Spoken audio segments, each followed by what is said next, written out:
Fala aí, tudo certinho? Então, portanto, vamos no bloco número 5 agora, começando pelo ponto 13. A gente está fazendo a discussão do decreto 10.410. Lembrando que se você não for inscrito no canal, faça sua inscrição, marque o sininho, que na verdade é a minha logomarca, e você assim vai ser notificado toda vez que a gente disponibilizar um novo conteúdo. E aí o que eu estava falando, eu vou pintar meu cabelo, eu vou pintar, e o pessoal fica opinando. Eu já botei no Facebook ali, não pinte, não pinte, não pinte. Eu vou fazer o que eu quiser, não é? Porque o cabelo é meu.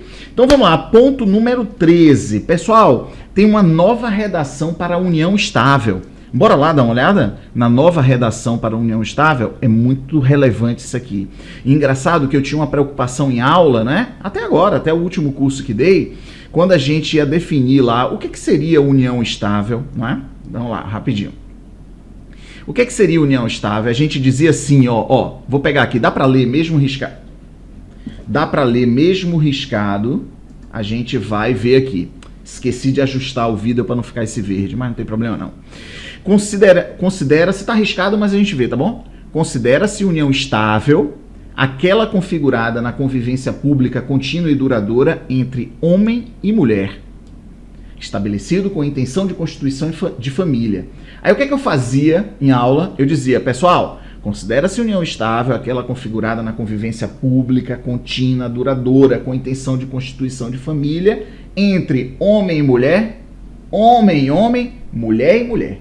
Porque já havia esse reconhecimento, tanto no Código Civil, como também trouxe para o direito previdenciário, dizendo, homem com homem, marido com marido, sei lá, enfim, mulher com mulher. Aí o companheiro morre.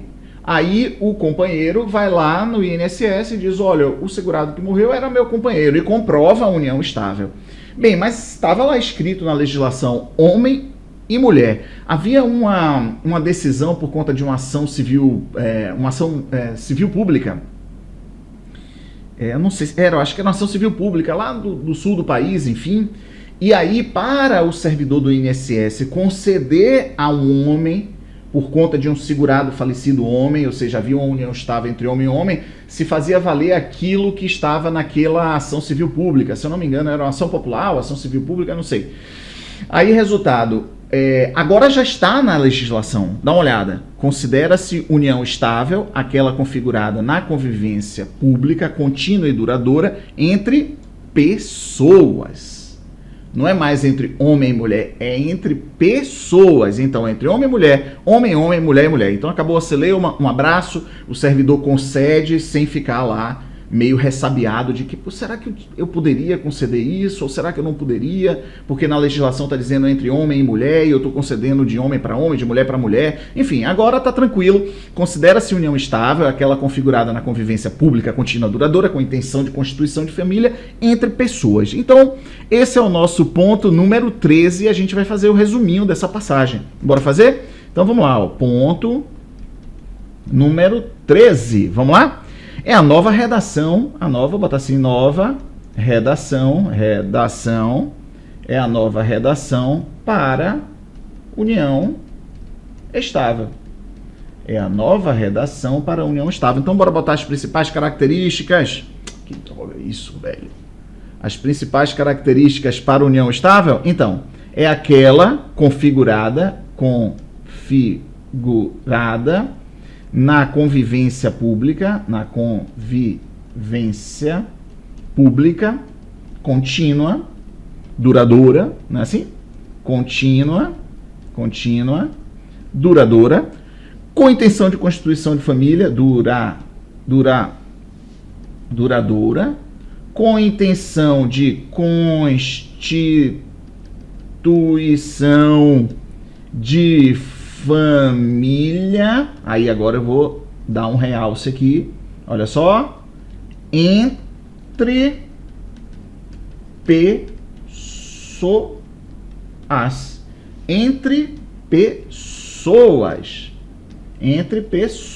ou seja, homem, mulher,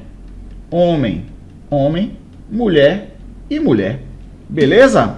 Então, portanto, esse é o nosso ponto número 13.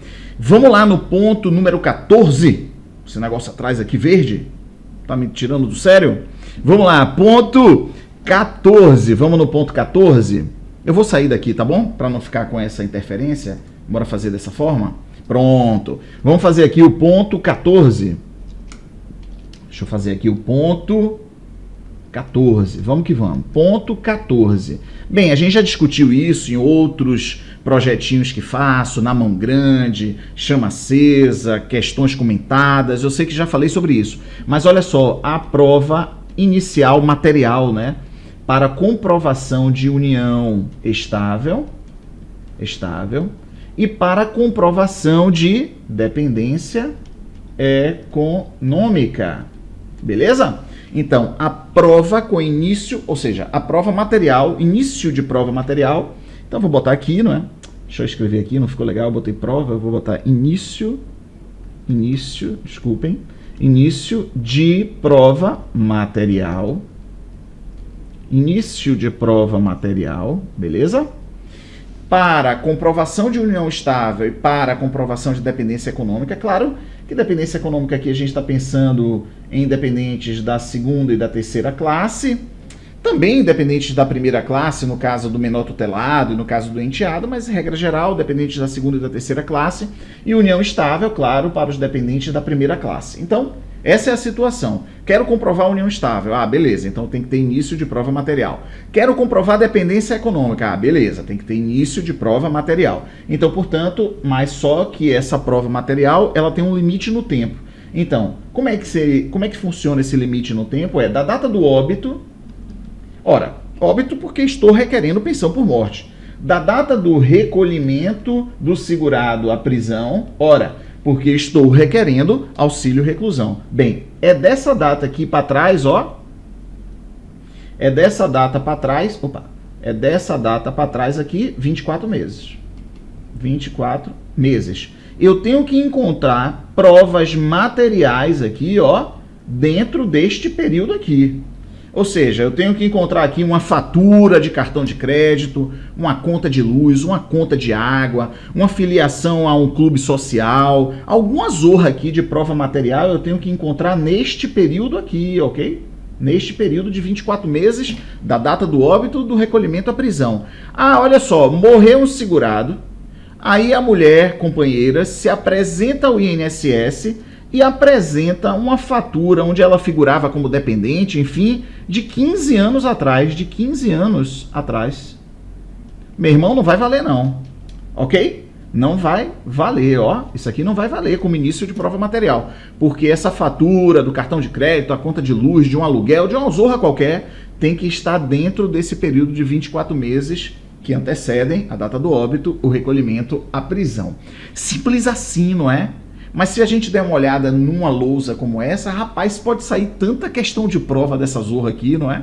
Então, tem que ter início de prova material, tem a exceção, né? Ressalvados, força maior, caso fortuito, enfim. Mas a regra geral precisa-se de início de prova material para comprovação de união estável, para comprovação de dependência econômica. Então, aqui a gente já pode perguntar para você, por exemplo, definição de união estável. Ah, definição de união estável, beleza. É aquela configurada na convivência pública, contínua, duradoura, com intenção de constituição de família entre pessoas. Então já é uma questão que pode sair. Ah, então tem que ter início de prova material para comprovar dependência econômica. Ah, legal. Quem são os dependentes que precisam comprovar a dependência econômica? Ah, tem algum dependente da primeira classe que precisa comprovar a dependência econômica também, ainda que a regra geral para os dependentes da primeira classe seja justamente ter a dependência econômica presumida. Ah, beleza. Ah, eles querem comprovar isso. Precisa de início de prova material? Sim, precisa. Regra geral precisa. E pode ser uma prova com 36 meses da data do óbito? Não. A prova tem que estar num período de 24 meses. Ou seja, saem muitas questões de uma lousa tão singela quanto essa. Beleza? Muito massa?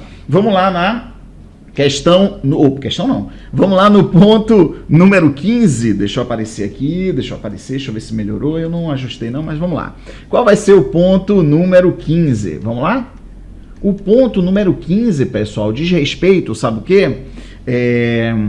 A exclusão definitiva da condição de dependente, não é?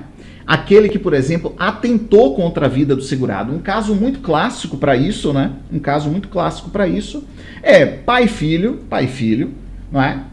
Saem para beber, é uma galera meio apurrinhada lá, é o pai e o filho tem 18 anos, 19 anos. O pai é segurado. Aí eles já estão ali numa discussão absurda, aí numa cachaça louca, o que é que acontece?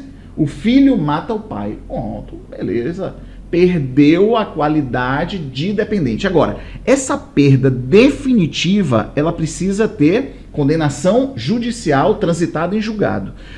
Porque neste caso específico, a gente vai ver num ponto na sequência, pode haver a exclusão temporária administrativa, suspensão administrativa da parcela da pensão por morte para esse dependente que atentou contra a vida ou até mesmo matou esse segurado. Então, portanto, porque pode ser a tentativa do crime, não precisa ter exatamente a efetividade da morte. Mas aí na verdade, se não houver a morte, não haveria que se falar em pensão por morte. Mas enfim, não é? Então, é estranho isso, né? Está na legislação homicídio doloso ou a tentativa... mas aí resultado, ainda não foi concedida a pensão por morte e, portanto, ele está excluído definitivamente do rol. Legal isso aqui, eu nunca tinha pensado nisso, hein? Espera aí que a gente vai aprontar essa discussão aqui, tá joia? O que a gente está falando é de que vai ser excluído do rol dos dependentes aquele dependente que matou o segurado, que vai gerar benefício, não é? Ou que ele...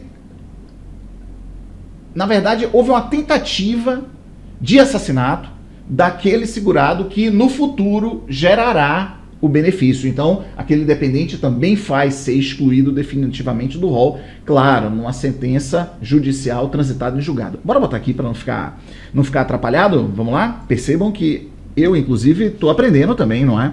Porque é uma nova redação, a Zorra é nova, enfim. Mas então, bora botar aqui de uma forma legal. Olha só, exclusão definitiva, olha só, de condição de dependente. De condição de dependente. Então vamos lá, vamos nessa. Então, o cara ele tem que ser condenado criminalmente, em sentença transitada em julgado, em sentença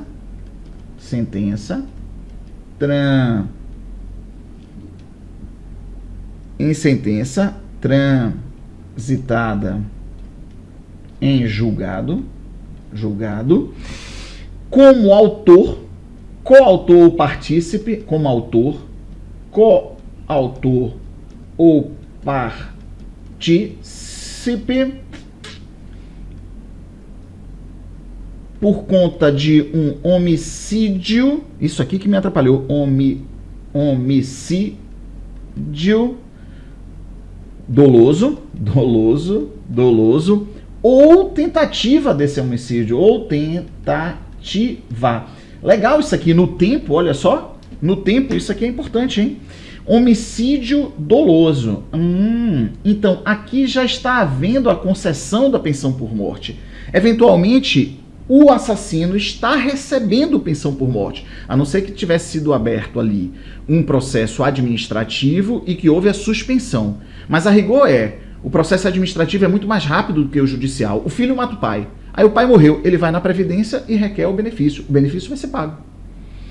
Talvez haja um processo administrativo para suspender o pagamento, mas o processo criminal vai correr na justiça. Aí vai ter a sentença transitada e julgado, ele vai ser condenado como autor, coautor ou partícipe de um homicídio doloso. E ele vai ser excluído definitivamente da condição de dependente. Beleza, então, portanto, cessará o pagamento do benefício pensão por morte àquele dependente filho que assassinou o pai.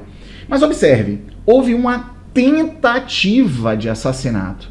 Aí corre um processo na justiça, o cara é condenado criminalmente, sentença transitada em julgado como autor, coautor, partícipe, por conta de uma tentativa. Mas ele vai ser excluído definitivamente da condição de dependente do mesmo jeito. Mas aqui não houve pagamento de benefício ainda. O pai, na sequência, morre. Ele não vai poder se habilitar como dependente, porque ele está excluído definitivamente da condição de dependente, porque ele foi condenado criminalmente, através de sentença transitada e julgado na condição de autor, coautor ou partícipe por conta da tentativa de assassinar o seu próprio pai.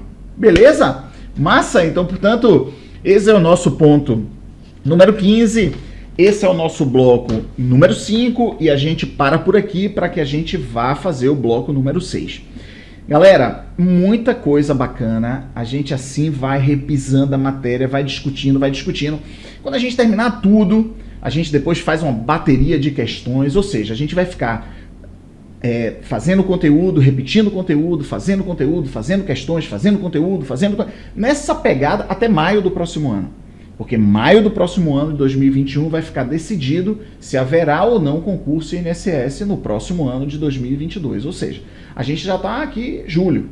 Então a gente tem mais uns 10, 11 meses até maio do próximo ano. E é nesse período que a gente vai ficar aqui, ó, passando, repassando direito previdenciário, para quando chegar a hora, ó, galera, agora o papo é sério, mas sério ainda. A gente assim agora volta para o Se Joga no INSS, lança os nossos cursos, a coisa completa, consequência, a zorra toda, só para que a gente faça o ajuste fino. Beleza?